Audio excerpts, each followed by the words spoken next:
আমাদের ছোটবেলায় আমাদের কাছে খাবার খাওয়া নিয়ে তেমন কোনো অপশান ছিল না।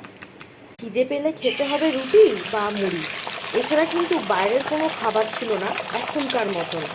দুপুরবেলা ছিল প্লেন ভাত, মানে ভাতের সাথে ডাল, তার সাথে একটা সবজি বা মাছ।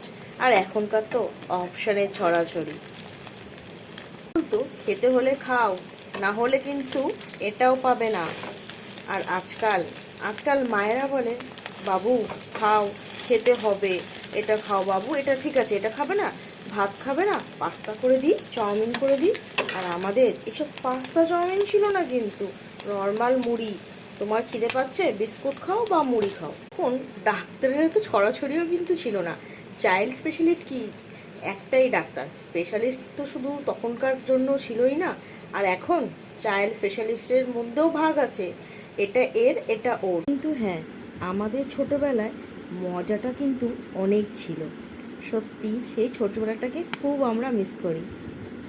সাথে গল্প করতে করতে করে ফেলেছি চিজ অমলেট, একদম সহজ পদ্ধতিতে। যদি খিদে পায়, চিজ খেতে ভালোবাসো, ডিমে ঢুকে করে নাও চিজ অমলেট।